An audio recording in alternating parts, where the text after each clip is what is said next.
வணக்கம்.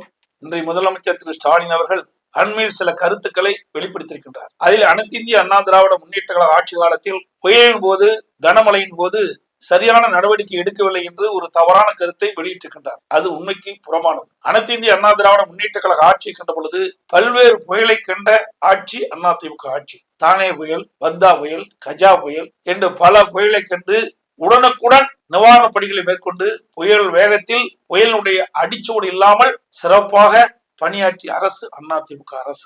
இன்றைய தினம் திராவிட முன்னேற்ற கழக ஆட்சி அமைந்த பிறகு 2023ஆம் ஆண்டு மிக்ஜாம் புயல் வந்தது.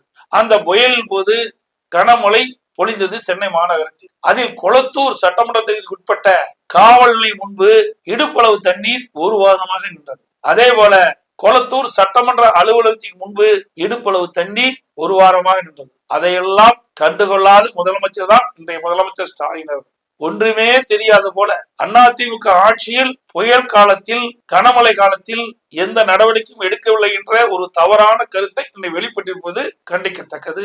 எங்களுடைய ஆட்சியை இருப்பதற்கு இவருக்கு தகுதி இல்லை. ஒரு பெண்மணி மிக்ஜாம் புயலில் ஏற்பட்ட வெள்ளத்தை பற்றி குறிப்பிடுகின்றார்.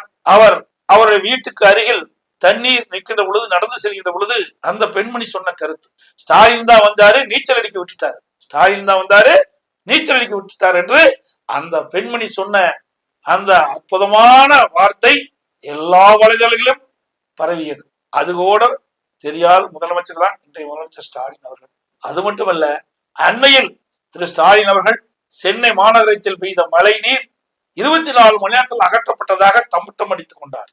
அதோடு தமிழகத்தில் புயலின் காரணமாக எவ்வளவு மழை பெய்தாலும் அதை சரி செய்ய நாங்கள் தயாரா இருக்கும் என்று சொன்னார். ஆனால் அண்மையில் பெய்த புயலின் காரணமாக ஆங்காங்கே வெள்ளம் ஏற்பட்டு பல்வேறு நகரங்களில் மக்கள் சிரமப்படுகின்ற காட்சியை இன்றைய முதலமைச்சர் பார்த்துக் கொண்டிருக்கின்றார். மக்களுடைய கொந்தளிப்பையும் பார்த்துக் கொண்டிருக்கின்றார். இதுதான் விடியா திமுக ஆட்சியினுடைய சாதனை என்று நாம் மக்கள் பேசிக் கொண்டிருக்கின்றார்.